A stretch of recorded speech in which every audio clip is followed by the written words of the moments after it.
Great Mother speaks. I am Great Mother, Holy Spirit, Yin, Divine Mother. Hi Gemini Moon people, welcome to your Capricorn New Moon Great Mother Speaks Oracle reading.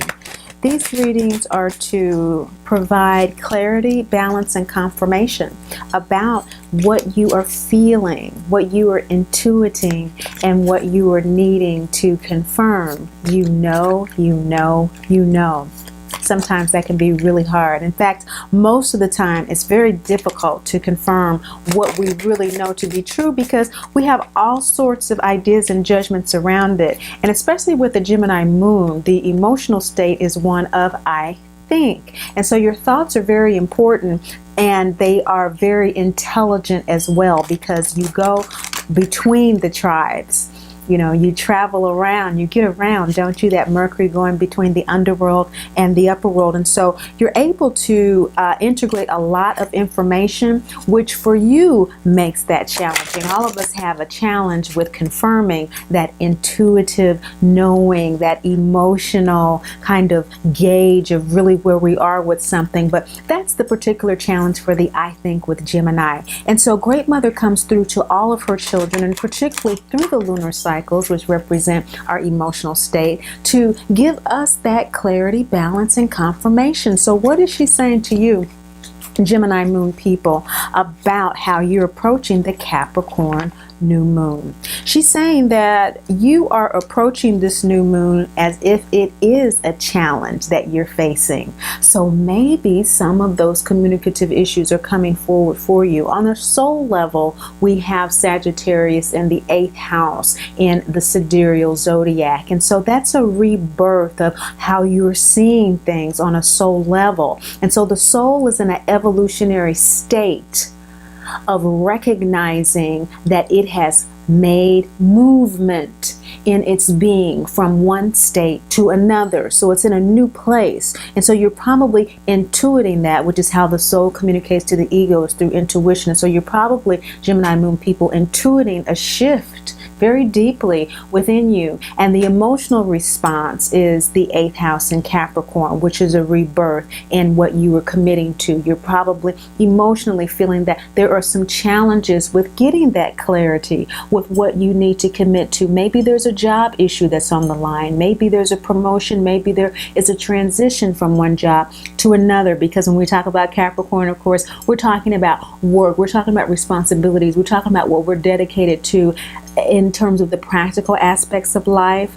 And we're also talking about that father energy, that great father energy, right? And so this Sphinx represents that outer masculine representation of the teacher as well. So when we leave the 8th house, which is rebirth and generation, we go to the 9th house, which does tend to represent that teacher and the father energy again of we're seeing here with Capricorn. What challenge are you facing? Well, it could be anything. It could be something that has to do particularly with speaking, needing to say something to someone with regard to that job promotion, needing to write something to someone that you've been avoiding, that reply to that email perhaps, needing to speak something to your child or someone close to you. But whatever it is, it's a situation in which you cannot sell out your soul. That's why it's a challenge, is that you are feeling like, okay, I have intuited that my soul has actually grown into a new place, that the source of energy that animates me is actually wanting to be and to do different things, and I'm with it, but boy, isn't this challenging? Isn't this a scary thing to do? And even to the point where you might want to sell out, but you can't. You can't. It's not possible, because it has to do with your birthright, and it has to do with this approach which has Mercury conjunct Capricorn as well. And so that communication, that 5th chakra energy is coming through very strong with this Capricorn new moon for you. It has to do with making a decision, taking action, and facing that challenge, because this is a first quarter moon, and that's what first quarter moons represent. So there's some decision that you're needing to make. It may even seem like it's being made for you, or someone wants to make this decision for you, which is it's really compounding issues for Gemini, who really wants to just kind of, everything to be smooth emotionally. But that Taurus energy from your sidereal is really coming up very, very strong.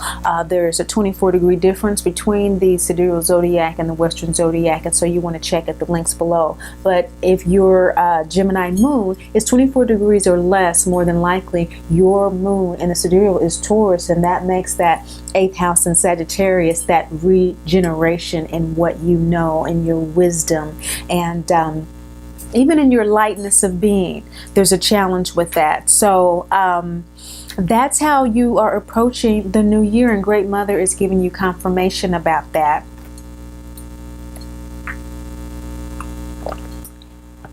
The transformative opportunity that's available for you, Gemini moon people, is Hathor.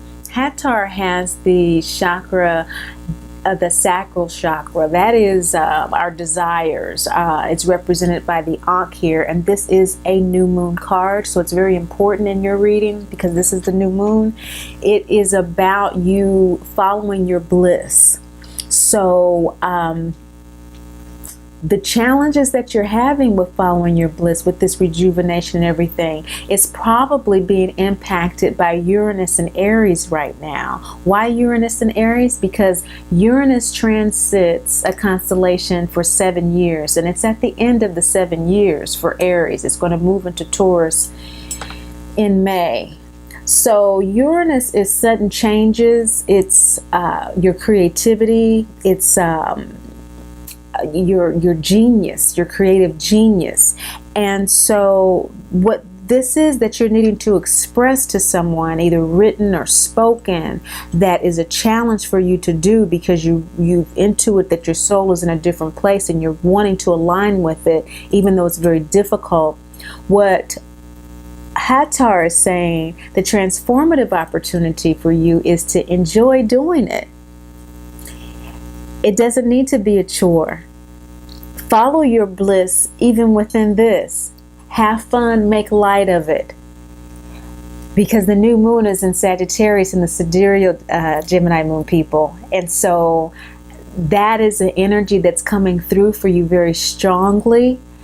So Uranus is in Aries in sidereal and the Western. But because your moon sign is Taurus in the sidereal, that means that Aries is your 12th house. So there may be, because of this soul evolution, the soul has had some period of time of isolation, of maybe even feeling imprisoned by the need to download from Great Mother, to contemplate its evolution. And the 12th house represents hospitalization as well. So there may be some soul wounding that's been healing. And so now that Uranus has been there for 7 years, if you think back 7 years, have you had any deep feelings like that at all?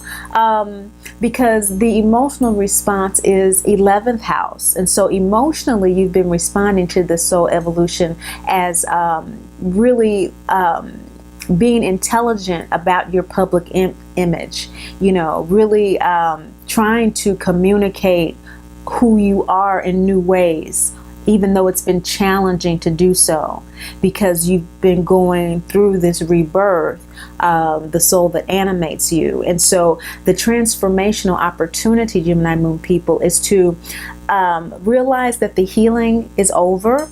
Okay, if you felt that on a deep level, perhaps, and not to run away from any situations anymore out of fear, but to pursue your bliss, follow your bliss. And so, in other words, you may be needing to leave a situation because of a challenge, again, a job, a relationship, maybe a health situation, again, has healed. And so you're not sick anymore. Your leg's not broke anymore. You don't have fibromyalgia anymore. Your energy has picked up pretty well. You don't have that anymore. And it may be challenging to claim that and to own that, but the soul is ready to move forward. That 8th house energy is real strong. That regeneration is very strong. And so have fun. Follow your bliss. Follow your desires. This is the new moon card. It's Capricorn new moon. And Great Mother's coming through for you, and she's saying, hey, it's time to follow your bliss. You've been through it a little bit, Gemini moon, and don't overlook the fact that you are truly at the crossroads. And so the crossroads for you has to do with not overlooking that this new moon truly is 8th house power energy for you with regard to your security, your foundation, and how you're communicating your wants and your needs as it relates to that. You're very clever. You're very intelligent. And so don't allow any challenges that appear to be overwhelming to take you in. Assert yourself. Great Mother is saying assert yourself, because when we work with the energy of Hecate, what Hecate does, the old Greek crone that sits at the crossroads and she demands payment for crossing like a troll, we have to give something. Whether it's whiskey, a piece of lace, or a roast beef sandwich, it doesn't matter. We have to give something for crossing. What are you going to give up? The fibromyalgia, for example? What are you going to give up? That job that no longer supports who your soul is now, that's gone through that deep, dark night of the soul. What are you going to give up? That relationship that doesn't support you and your new expression and your public image. Because there's a seed that needs to be planted. This is a crescent moon card in the 5th chakra. You have 2 5th chakra cards. That's throat, mouth. So there's some speaking and there's some communication. There's some talking that needs to be done, Gemini.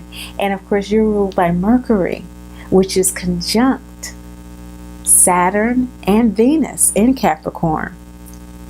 Don't forget the other celestial support you have as well. You have Neptune is in there. And so the dreams that you have, now you have all of the support from Saturn, which is the practical, to bring it into manifestation. Your communication, Gemini is ruled by Mercury. Okay, Taurus is ruled by Venus. And so Venus is conjunct. You have the sun there. The sun is in Capricorn right now. It's the last days, but it's there. And the last days are the most powerful in any transit. Look at all the planets and support that you have. It's amazing. It's pointing toward a future security that is enabled by your ability to act on what decisions you make and face the challenges that are coming up against what you are intuitively downloading as best for you. And last but not least, we want to remember the nakshatra that's supporting all of this. All of the planets move through nakshatras, but the moon in particular rules nakshatras, and each time the moon moves through a sign, it stays for approximately 2.5 days. In the Vedic astrology, they break that period down to 3 parts that represent 3 different natures of that constellation. This constellation of Capricorn, we talk about discipline, responsibility, and commitment. The nakshatra is Purva Adishada for this particular day on the 16th. And Purva Adishada for you is all about that discriminating ability that you need right now to make a decision, to take action. It's all about purification. So you have that Saturnal energy in your 8th house of rebirth that is supporting you to get really clear about what your pleasure principle really is and how to pursue it if you already know what it is. It is a nakshatra that talks about nurturing and caregiving of oneself, in particular, self-protection, so that you have all that you need, so that from there, the overflow can go to others. Now that is your reading from Great Mother for this Capricorn new moon, Gemini moon people. Thank you so much for watching, sharing, and for liking. Hey, as always, remember Great Mother loves you, and I do too. I am Great Mother, Holy Spirit, Yin, Divine Mother, Cosmic Womb, Deep